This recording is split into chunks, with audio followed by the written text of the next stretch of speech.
ಕಳೆದ 3 ವರ್ಷಗಳಿಂದ ಹಡಾಳಿ ಪರಿಸರದಲ್ಲಿ ಹಡಿಲು ಬಿದ್ದ ಭೂಮಿಯನ್ನು ಸತತವಾಗಿ 3 ವರ್ಷಗಳಿಂದ ನಾನು ಕೃಷಿಯನ್ನು ಮಾಡ್ತಾ ಬಂದಿದ್ದೇನೆ. ಇದರಲ್ಲಿ ವಿಶೇಷವಾಗಿ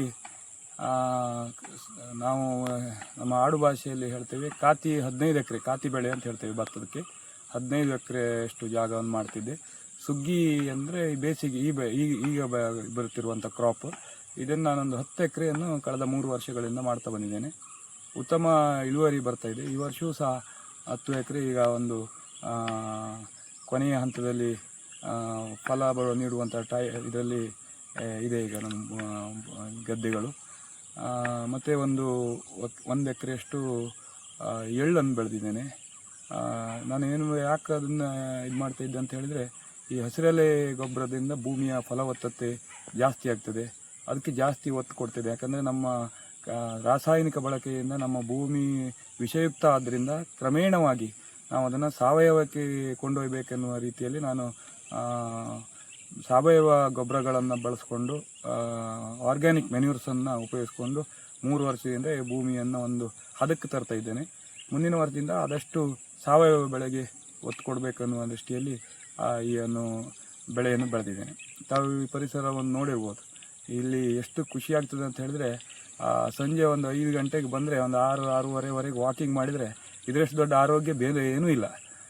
ಇಲ್ಲಿನ ಪರಿಸರದೆಲ್ಲ ನಾವು ನಾನೀಗ ಕೃಷಿ ಪಂಪ್ ಸೆಟ್ಟನ್ನು ಬಂದ ನೀರನ್ನು ಬಳಕೆ ಕೊಡ್ತಾ ಇದ್ದೆ. ಸುತ್ತಲೂ IBX ಬೇಲಿ ಮಾಡಿದ್ದೇವೆ.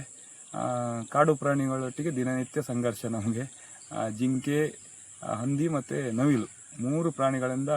ಆದರೂ ನಮಗೆ ಸ್ವಲ್ಪ ಖುಷಿ ಉಂಟು, ಯಾಕಂದರೆ ನಾವು ಸ್ವಾರ್ಥಿ ಅಲ್ಲ. ಯಾಕಂತೇಳಿದರೆ ನನಗೆ ಮಾತ್ರ ಬೇಕು, ಉಳಿದವ್ರಿಗೆ ಸಿಗಬಾರ್ದು ಅನ್ನುವ ದೃಷ್ಟಿ ನನಗಿಲ್ಲ. ಅವು ಸ್ವಲ್ಪ ಎಂಜಾಯ್ ಮಾಡ್ತಾಯಿದ್ದೆವು, ಸ್ವಲ್ಪ ಕದ್ದು ತಿನ್ಕೊಂಡು ಹೋಗ್ತವೆ. ಆದರೆ ಬೇಜಾರಿಲ್ಲ. ನಂಗೆ ಕೆಲವರು ಹೇಳೋದು, ಹಿಂಗೆ ಪೂರೈಸುತ್ತಾ ಮರ ಕೇಳ್ತಾರೆ ಎಲ್ಲರೂ. ನಮ್ಮ ಇದರಲ್ಲಿ ಪೂರೈಸುವ ವಿಷಯಕ್ಕಿಂತ ಅದರಲ್ಲಿ ಒಂದು ಖುಷಿ ಉಂಟು ಕೃಷಿಯಲ್ಲಿ. ನಾವು ರೈತರ ಬಗ್ಗೆ ಮಾತಾಡೋದು ಇದೆಲ್ಲ ನಾವು ದಿನನಿತ್ಯ ನೋಡ್ತೇವೆ. ಆದರೆ ಪ್ರಾಕ್ಟಿಕಲ್ ಆಗಿ ಕೃಷಿ ಮಾಡಿ ನೋಡಬೇಕು, ಅದ್ರ ಕಷ್ಟ. ನಾವು ಇವತ್ತು ರಾತ್ರಿ 10-12 ಗಂಟೆವರೆಗೆ ಪ್ರಾಣಿಗಳನ್ನು ಬರ್ತಾವ ಅಂತ ನೋಡಿ ಅವನ್ನು ಸ್ವಲ್ಪ ಈ ಗರ್ನಲ್ಲಿ ಇದನ್ನೆಲ್ಲ ಹಾಕಿ ಹೆದರಿಸಿ ಒಂದು ಸ್ವಲ್ಪ ಓಡಿಸಿ ಹೋಗ್ತವೆ. ಅವು ವಾಚ್ ಮಾಡ್ತಾ ಇರ್ತವೆ. ನಾವು ಯಾವ ದಿನ ಬರಲಿಲ್ಲ ಆ ದಿನ ಸ್ವಲ್ಪ ಪ್ರಯತ್ನ ಮಾಡ್ತವೆ. ನಾವು ಬರೋದನ್ನು ನೋಡ್ತಾ ಇರ್ತವೆ. ನಾವು ಬಂದರೆ ನಮ್ಮ ಲೈಟು ನಾವು ನೋಡಿದ ಕೂಡಲೇ ಅವು ಸ್ವಲ್ಪ ಇಲ್ಲಿಂದ ಜಾಗ ಖಾಲಿ ಮಾಡ್ತವೆ.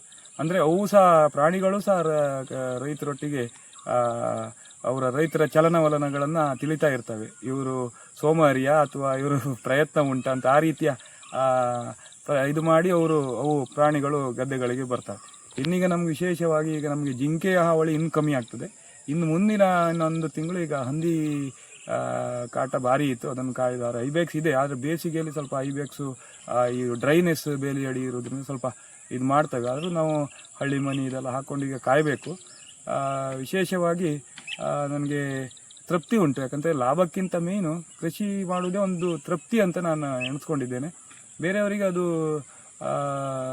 ಇದಾಗಬೇಕು. ಅದು ಯುವಕರು ಇವತ್ತು ಕೃಷಿ ಬಗ್ಗೆ ಆಸಕ್ತರಾಗಿ ಹೇಗೆ ಮಾಡ್ತಾರೆ ಅಂತ ತಿಳಿ ಅವರು ಅದ್ರ ಬಗ್ಗೆ ಕ್ಯೂರಿಯಾಸಿಟಿ ಬರಬೇಕು ಯುವಕರಿಗೆ. ಆ ದೃಷ್ಟಿಯಲ್ಲಿ ನಾವು ಮಲ್ಟಿ ಕ್ರಾಪ್ಗಳನ್ನು ಮಾಡ್ತೇವೆ. ನಂದು ಇದು ವಿಶೇಷ ಅಂತ ಹೇಳಿದ್ರೆ, ನನ್ನಲ್ಲಿರುವ ಸ್ವಂತ ಭೂಮಿಗಳನ್ನು ನಾವು ಪ್ರತಿ ವರ್ಷ ಭತ್ತ ಬೆಳಿತೇವೆ. ನಾವು ಒಂದು ವರ್ಷವೂ ಹಡಿಲು ಹಾಕಿದ್ದಿಲ್ಲ.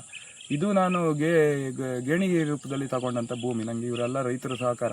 ವಿಶೇಷವಾಗಿ ನನಗೆ ಇಲ್ಲಿ ಹಡಾಳಿ ರಘುರಾಮ್ ಶೆಟ್ಟಿ ಇರ್ಬೋದು, ಮಂಜಯ್ ಶೆಟ್ಟಿ ಇರ್ಬೋದು, ನಮ್ಮ ಸುಕುಮಾರ್ ಶೆಟ್ಟಿ, ಮತ್ತು ಈ ಭಾಗದ ಎಲ್ಲ ಜನರು ನಂಗೆ ಭಾರಿ ಪ್ರೀತಿಯಿಂದ ಇದಕ್ಕೆ ಸಪೋರ್ಟ್ ಮಾಡ್ತಾಯಿದ್ದಾರೆ. ಅವರು ಯಾವಾಗ ನಾವು ಮಾಡ್ತೇವೆ ಬಿಡಿ ಅಂತಾಗ ನಾವು ಆವಾಗ ಬಿಟ್ಕೊಡ್ತೇವೆ. ಅಲ್ಲಿವರೆಗೆ ನಮ್ಮ ಹತ್ರ ಆದಷ್ಟು ಪ್ರಯತ್ನ ಮಾಡಿ ಇದನ್ನು ಕೃಷಿಯನ್ನು ಉಳಿಸ್ಬೇಕು ಅನ್ನುವ ನಿಟ್ಟಿನಲ್ಲಿ ಪ್ರಯತ್ನ ಮಾಡ್ತಾ ಇದ್ದೇನೆ.